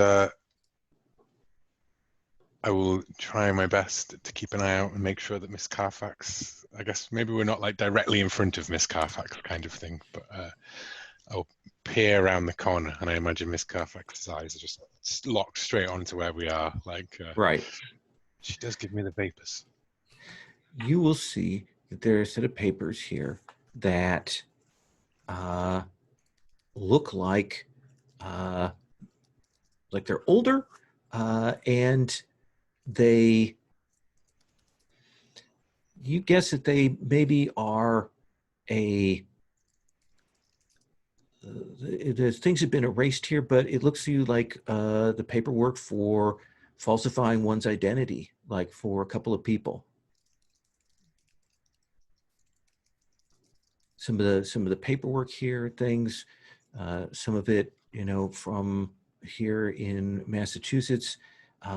It's incomplete, but it is tucked away there. Is there an age difference between Eva and are they supposed to be mother and daughter or? No, they're about the same age. They're maybe a couple years apart. Okay. I didn't think they looked the same, but then I was like, I don't actually know what their relationship is supposed to be. Maybe they're married. Like, that's what they've said.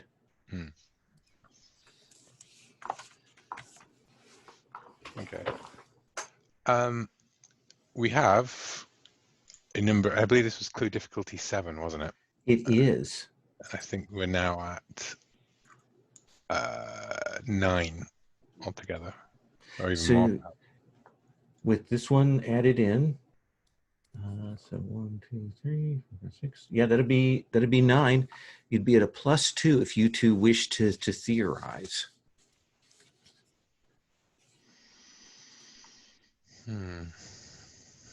What do you think, Bobby? Yeah, I'm okay. Or do you want to have a run at Miss Carfax before we leave? Yeah, let's see how that plays out, and then we will theorize Sherlock Holmes style in front of everybody. Yeah. Absolutely. Should we perhaps, as we're leaving, pay our respects to Mrs. Carfax and say, "Oh, excuse me, dear. I'm sorry, I don't believe we've met. My name is Rosemary Crest, and this here is my friend Bobby. Bobby? Hello, Mrs. Carfax. Your reputation precedes you. I understand that you have been in Brindlewood Bay for eons. Sometime, yes. Yes, some years. Now, tell me, dear, do you, I hope you're keeping well. We have a little gathering of our own. We go to the, have you ever read, tell me, have you ever read Robin, where is it? Masterson? Robin Masterson, yes. Very fond of mysteries. So are we. We have a weekly book club over at the Book Nook. If you would like to ever come join us, we'd be most honored to have Brindlewood Bay's. I mostly keep to myself. I guess everything must have changed so much since your day. No. Many things stay the same. I'm trying to think of a way to drop in like I saw a photo of you with what was in that photo? It was she was holding a pomegranate or a heart, wasn't she? Like, And wearing the robes, yeah. wearing the robes, yeah. I'm going to say, we've seen you at the B&B a number of times. Did you come visit this place before it was a B&B? I've been here before. Oh, so you know Farmer Stockton then? I know Farmer Stockton. So sinister. What do you think of what they've done to the place?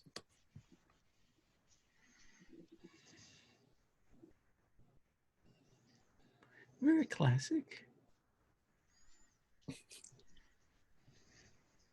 Well, if you do join our book club, you will have to find your voice because we love talking about the books. And usually we use more than just a couple of words when we talk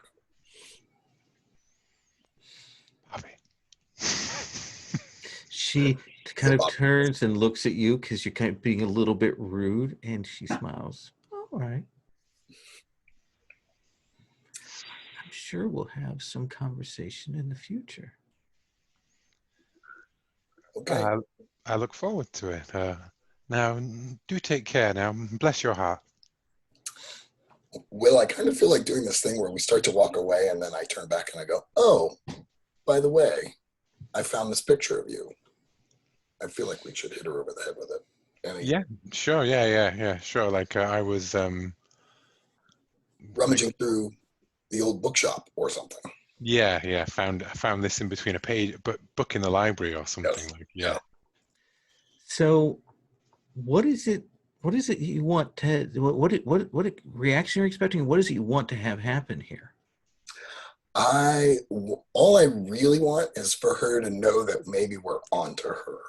Okay. Maybe she makes a mistake at some point. So I think we're watching closely to her reaction.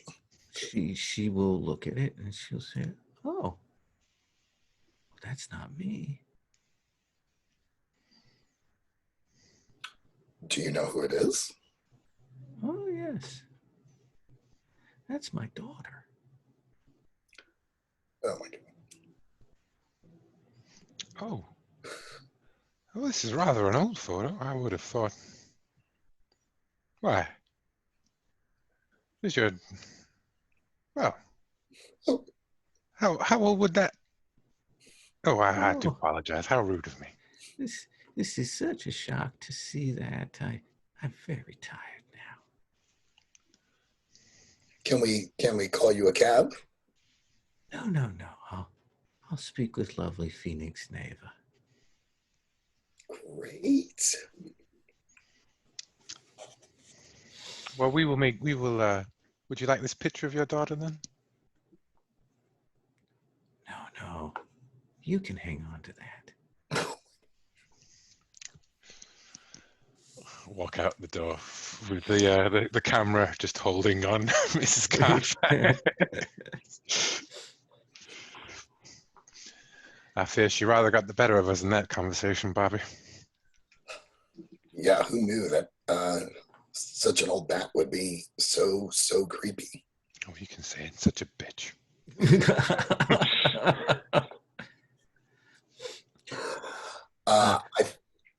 I'm hopeful that Lara was there and recorded. Yeah, I think actually she would come up. She went to go and check on you, and she heard that you went to the B&B, and now she's come breathlessly up. She's like, "Oh, you should have told me if you were coming out here." Oh, okay. Yeah, I did have my. Sorry, I did think you would like this, so I think I did this right, and I'll hand over my phone, which I had recording for her thing, and the audio is obviously terrible, right? But she'll have to edit it and pick something useful out of it. And I say, oh, but I did text you, and then I look and I realize I hadn't hit send. Send. Oh, well, that's okay. That's okay. I saw Deputy Anderson driving up. Oh, and how did things go with Mr. Underwood? I tried to talk to him, but there comes a point at which you realize that there's just basically nothing up there. Yes. Sometimes shallow waters are just shallow waters. Yes. But you will see Deputy Anderson is driven up, and she gets out of the car. She sees the three of you standing there, and she's like, ladies? Deputy. See her eyes kind of go over to Underwood. I'm just here to do some follow-up questioning. Well, how can we help? No need. I've got this. Gets your notebook out and kind of makes a beeline for Percy. We will linger, I think, like fumbling with the keys to Rose's car, you know? There's that thing where she's clearly trying to talk to him, but out of the corner of her eye, she can see you, so she like drags it on as long as she possibly can. Yeah, and then we sit in the car, and Rose is like, driving glove, like slowly, kind of like. So, do you want to move to theorize? Or do you want to theorize here? You talked about pulling this out in front of them, or what do you want to do? I like the idea of our talking it through in the car as we're watching this awkward conversation take place. Yeah. Did we get a clue from Carfax? No. She's just creepy. Mm-hmm. I fear this may be the strangest case yet. I wonder if it's clear that Letitia knows of the hidden truth beneath the surface of Brindlewood. How the Coles are part of the same, this very cult, perhaps? Here, operating here in the heart of Brindlewood Bay? Yeah.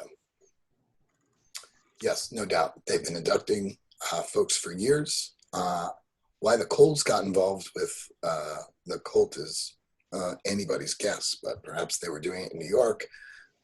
They raised too much attention, and so they were relocated here by the cult to continue the operations here, something like that. And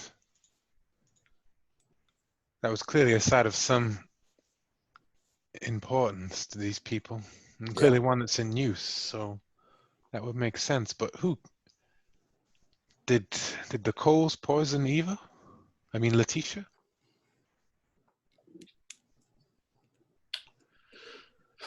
And why did they give Deputy Anderson the copies to their land? I can't help but think that there's more to Anderson than meets the eye. She may be part of this whole cult. Frightening prospect.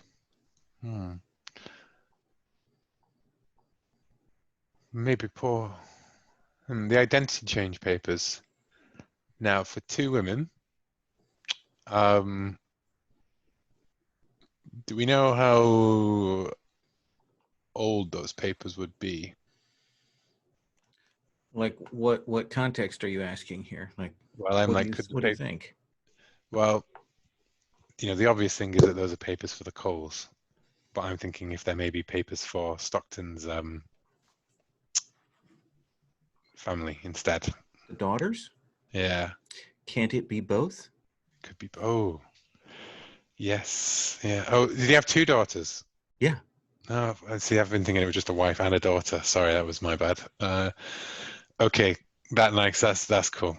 So the Coles are Stockton's estranged daughters who didn't, and they've come back to claim what's theirs. So maybe Stockton didn't make any money on this Yeah, no. Hmm. because I believe that one of the things that we learned from the records is that it was getting passed down through the mother's side Yeah. to the daughter, Yes. and with the mother gone, it went to the daughters, which is why Stockton is so bitter. Hmm. Yeah, that's part of the land deeds, like that it has to pass down to the firstborn daughter kind of I thing like as that. part of the leasehold, like on the land. Yeah. Okay, so the leasehold of the land is attached to the daughters. The daughters are Stockton's daughters, who he hasn't known their entire lives. They're part of a cult that have moved from, and Letitia was uncovering all of this, Right. and could have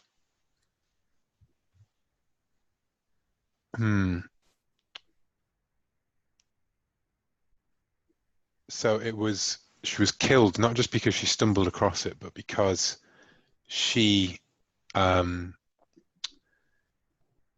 evidence that she'd uncovered of their lives as the Coles would invalidate their claim, kind of thing. The fact that they changed the family name and they left, and they've left Brindlewood Bay. Like there's a clause where if you leave Brindlewood Bay, you're no longer like the thing. Yep. Unto if the firstborneth daughter who resideth within Brindlewood Bay. Like, now the question is did the Coles do this, or did they have Underwood poison them? Or no, because they prepare the food, don't they? Underwood's a caretaker.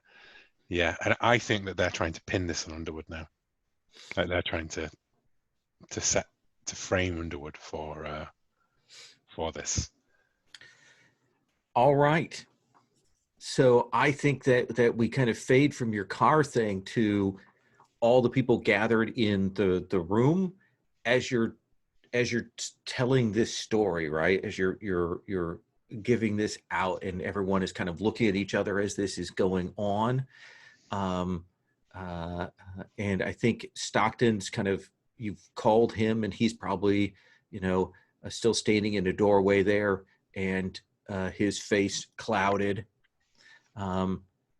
Let's have you roll with a +2. Who have you, both of you rolled for solutions before, or have either of you rolled for solutions before?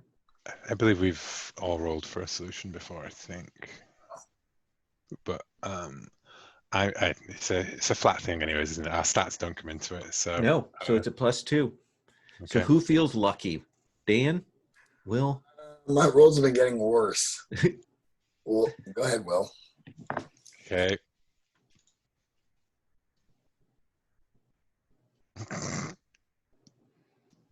Snake eyes. Snake eyes. Can I put a crown on to do that? Unfortunately, not. Oh, nor can it be affected by putting on a crown. So I think that you will see, I mean, they react very negatively, like they're like, what, and you will hear a click, and you look back and you see that Stockton is standing there with a shotgun. And he says, I knew it was you two. I knew you did this. You're just like your mother. And there's boom, boom, as he lets a shot loose into each of them. Oh my God. What do you do? They just suddenly, I mean, they fall down to the ground. The deputy's fumbling for her gun.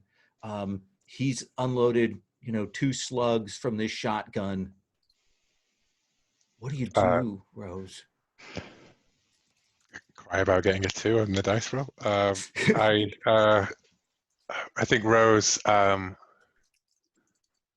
rushes over to the injured women, like to try and help them.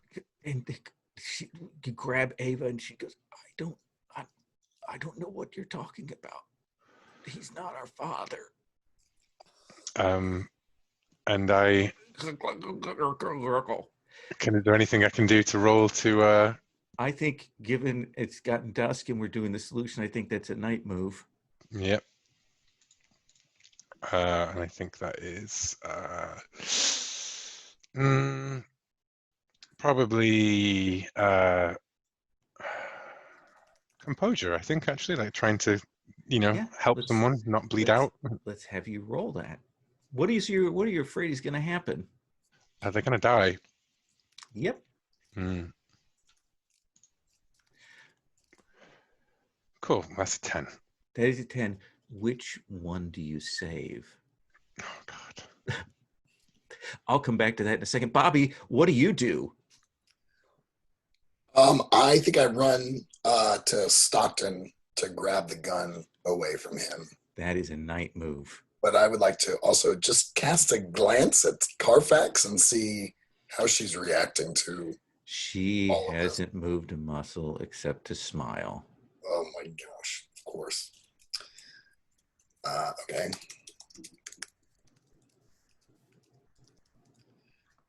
This is the second time I'm running after a guy with a gun. I will roll with composure. Just gonna keep my head together. What are you afraid is going to happen? Oh, I'm afraid that he is going to use the gun again. Okay. I rolled a 7 plus 2 is 9. That is a 9. So I think it is you wrestling with him. But as we described earlier, you're physically fit. You bike. Yep. You're stronger than you look. And I think we see the two of you stagger back. And I think it's not going to kill him, but I think he's going to get shot by the shotgun in the wrestling. Does that seem? Sure. And I think because you kind of draw back as it goes off and kind of catches him on the side, you're like, did I pull the trigger? Does that seem reasonable? Yeah. And he'll crash to the porch there, and the deputy has finally gotten up and is running over. You see that right now, Swallow's just like he's just sitting there like frozen, like what is going on? Sanchez is calling 911, and Anderson is running over to cuff Stockton, even as she kicks the shotgun away. Which one did you save? Saved Phoenix. Okay. And yeah, you get her the blood staunched there. Ava, you kind of look over, and her eyes are glazed. You look over, Mrs. Carfax is in white, but you see just the tiny little spray droplets on her there. And we cut to the sound of the sirens, ambulance taking Stockton away. And taking Phoenix, and it's someone takes Miss Carfax away. takes her home, and it's essentially you and Lara kind of left in the house there, even as the crime scene people are coming.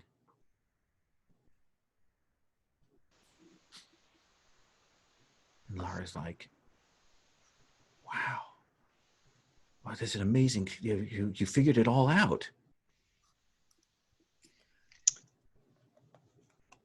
I feel like we figured out what someone wanted us to figure out, dear.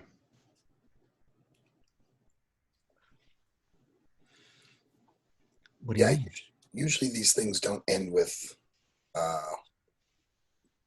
quite like that. Well, I'd hope not. There's more to this than we realize. Dying. Arthur once wrote in his one of his books that a dying man rarely tells any lies. And I fear that the Coles are just innocents caught in the crossfire of whatever truly took place here. And she kind of shakes her head, and I think we get that tracking kind of back shot, like the camera shot, as we see the three of you talking there. And I think that's where we see the car. And we see someone looking POV in the distance at you, and we see that window roll up. And I think we see Amanda Krause seated there, and she turns and she looks at Mrs. Carfax.